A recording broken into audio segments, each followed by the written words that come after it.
Buenos días, buenas tardes, buenas noches, dependiendo del tiempo y disposición que tengas de ver y escuchar esta videocharla.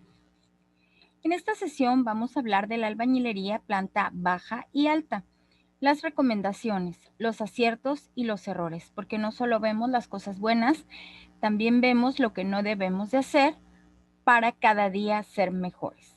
Acompáñenme. Albañilería. La albañilería se define como el arte de construir estructuras a partir de objetos individuales que se unen y pegan usando mortero u otras materias capaces de endurecer. Es uno de los trabajos más importantes en construcción y es esencial en la vida del ser humano, estando presente desde los tiempos más antiguos. La albañilería se puede clasificar en 3 grupos, dependiendo del destino de la construcción y los proyectos de cálculo y arquitectura. La albañilería simple, que solo utiliza ladrillos y mortero. La albañilería armada, que usa acero para reforzar los muros, consisten en tensores verticales y tirantes horizontales. Y la albañilería reforzada, que utiliza confinamientos, que son elementos de refuerzos verticales y horizontales, enmarcando los 4 lados del muro. Obviamente, la albañilería simple, pues era la que hacían las primeras civilizaciones. Posteriormente empezaron a hacer albañilería armada porque reforzaban ciertos muros y finalmente la que hacemos nosotros hoy día es la albañilería reforzada. Porque confinamos por medio de castillos, por medio de dalas, los 4 lados del muro. Etapas de una obra. Hay 3 aspectos que conforman la construcción de un lugar. Son obra negra, gris y blanca. Cada una es determinante en el proceso de iniciación, ejecución y finalización de la misma. La primera fase de construcción de una casa coincide con la llamada obra negra u obra en negro. Esta es una fase en la que se adapta nuestro terreno para la construcción de la vivienda que se va a llevar a cabo. Se realizan las excavaciones, la nivelación del terreno, la delimitación del área de construcción o replanteo, la cimentación, etc. En esta primera fase, la vivienda se encuentra en su fase de nacimiento y no es habitable en este punto. Es un paso muy básico, pero necesario para que sea posible continuar con la construcción. Obra negra, todos aquellos trabajos que se están haciendo para adaptar ese terreno para el género arquitectónico que sea. El siguiente paso de la construcción se llama obra gris u obra en gris. En este punto, la construcción está terminada totalmente, incluida la impermeabilización y teja en caso de ser cubierta inclinada.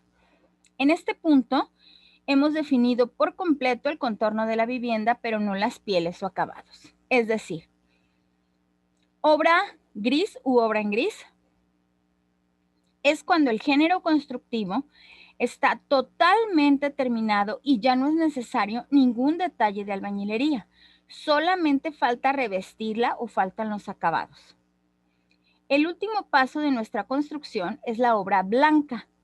En esta etapa se instalan todos los acabados y se termina de cablear la electricidad, el teléfono, los servicios de cable.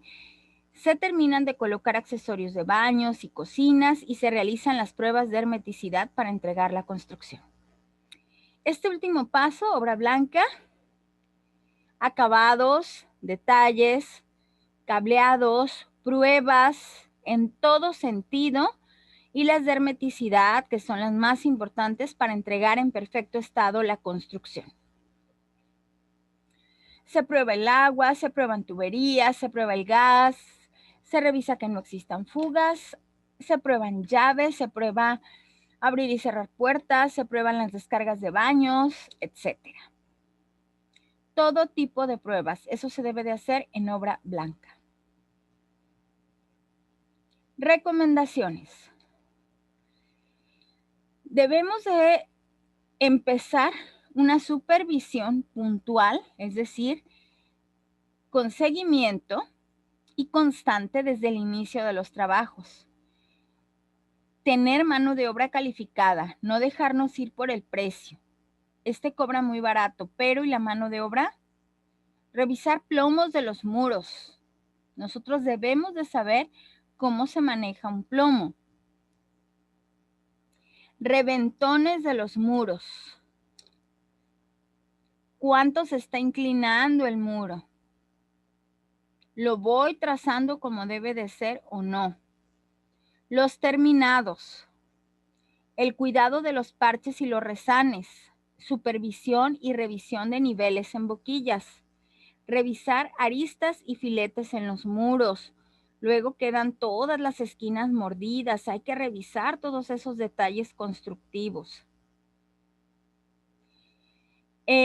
Atención estructural, armado de losas, traves y castillos. Eso también es muy importante. Aciertos. Enjarre máximo 2 centímetros, no más. No permitir desplomes. Realización de rebabeo antes de enjarres en muros y plafones. Rebabeo, quitar todos los sobrantes de alambres, de clavos, de madera, todos los sobrantes. Colocar malla gallinera antes de enjarrar en las ranuras para las instalaciones. Esto evita que tengamos fallas o que se cuartee el enjarre por ahí. Verificar en obra negra si está todo lo requerido. De no ser así, resolverlo antes de la etapa de obra gris. ¿Para qué? Para no andar haciendo parches y resanes y resanes y resanes. Revisar niveles de boquillas y filetes antes de la colocación de ventanas y puertas. Que no esté desmolachado en los filetes, en las aristas, en los marcos. Todo eso se debe de revisar antes de la colocación de ventanas y puertas. Y después, pues para detallar. Errores. Errores que se cometen es cubrir los desplomes con enjarres mayores a 2 centímetros. Eso no se debe de hacer. Más de 2 centímetros no se está garantizando adherencia y tarde o temprano se va a desprender. No proteger con malla gallinera las ranuras de las instalaciones es un error porque por ahí van a reconocer las grietas y se van a formar, y más porque vivimos en una zona sísmica. No hacer limpieza de clavos, alambres y sobrantes de colado antes de enrasar los muros y plafones. No revisar niveles en boquillas y filetes antes de instalar puertas y ventanas. Llega a la ventana y no queda porque la boquilla quedó caída o la ventana queda grande y hay que rellenar. Todo eso se debe de revisar antes de los terminados. Estar en obra gris y regresarse a realizar ranuras por faltantes en instalaciones. Eso es muy común cuando hace falta supervisión. Y les estoy enumerando todo esto para que a ustedes no les pase. Aquí estamos viendo el ejemplo de lo que no debe de suceder, de cómo se hacen parches que no tienen la misma adherencia, que por ahí va a reconocer grietas. Ya dije, estamos en zona sísmica. Cosas que se hacen después, como pueden ver, el voladito que está ahí se adhirió después. ¿Por qué? Porque ahora quiero esto y antes no. Podemos ver ahí todos los parches, que un parche siempre va a ser parche. De ahí se aprecia mejor. Para instalaciones que no se contemplaron, ¿se dan cuenta? Bueno, esta casa fue muy peculiar en su momento porque la señora hizo muchos caprichos, creía mucho en las cábalas, mucho en la atracción y que si me muero de cáncer y que si no me muero de cáncer, lo menos varillas posibles, muros aparentes, luego ya no los quiso, luego se enjarraron algunos. Bueno, ese tipo de clientes nos pueden tocar. Finalmente, cuando creíamos que ya todo estaba bien porque en la parte alta solamente era una terraza, pues empezó a haber añadidos de otras cosas, como los bambús que pueden ver ahí. Si se fijan las instalaciones, quiso que todas las instalaciones estuvieran por fuera, estuvieran aparentes, fueran aparentes.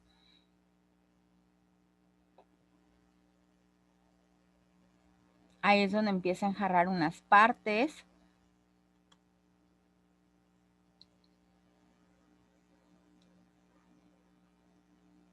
Ah, pero si se fijan aquí no fallaron los plomos, fíjense bien, miren, qué derechito.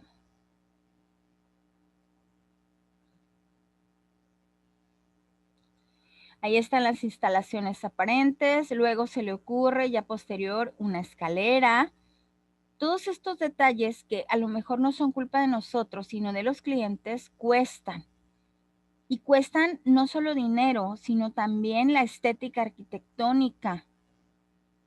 Vean esa escalera. Finalmente no había manera y terminó invadiendo banqueta pues para cumplir su escalera y no le importó. Dijo que así la quería.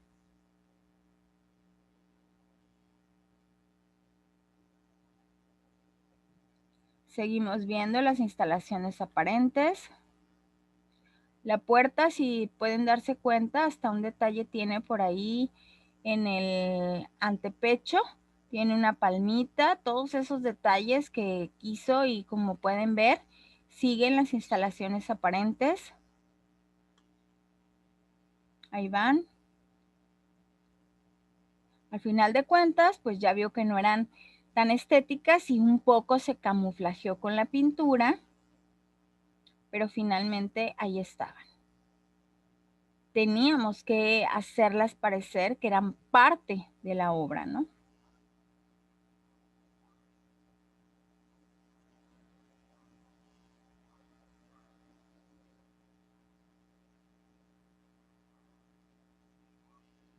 El volado que vimos que se añadió finalmente fue ese balcón que están viendo. Ahí está en conjunto la casa. Y esto se los pongo como muestra de que no siempre vamos a tener a los clientes ideales. Si me pusiera a contarles qué clientes me han tocado, yo a veces he pensado que soy una de las profesionistas de la construcción más desafortunadas porque me han tocado los clientes más exigentes. Sin embargo, también de ellos se aprende mucho, se aprende a cuidar los detalles, se aprende a fijarse en lo que los demás no se fijan y pues gracias a eso aquí estoy. Algún día ojalá y tenga oportunidad de contarles. Como actividad, vamos a responder las siguientes preguntas. 1. ¿Cuándo termina la etapa de obra negra? 2. ¿Cuándo inicia y termina la etapa de obra gris? 3. ¿Cuándo inicia y termina la etapa de obra blanca? 4. La etapa de obra blanca incluye hacer pruebas y entregar la obra arquitectónica con garantías. 5. Si un poste de luz, teléfono o servicio de televisión de paga obstruye la entrada de una construcción, ¿en qué etapa se debe verificar si procede el cambio de lugar y explica cómo se procede? 6. Investiga el costo del metro cuadrado de construcción terminado para los distintos niveles de vivienda en el estado de Colima. La mayor parte de las preguntas de la 1 a la 4 las respondimos a lo largo de esta videocharla. El poste de luz te podría dar pistas, es muy sencillo. Una parte debe corresponder a quien lo quiere mover, al propietario del lote, y otra parte corresponde a Comisión Federal de Electricidad. Y el costo del metro cuadrado, ahí te lo encargo. Debe de haber precios en la Cámara Mexicana de la Industria de la Construcción y en la Cámara de la Industria de la Construcción aquí en Colima. Muchas gracias por tu atención, doctora María del Carmen Asensio Mercado.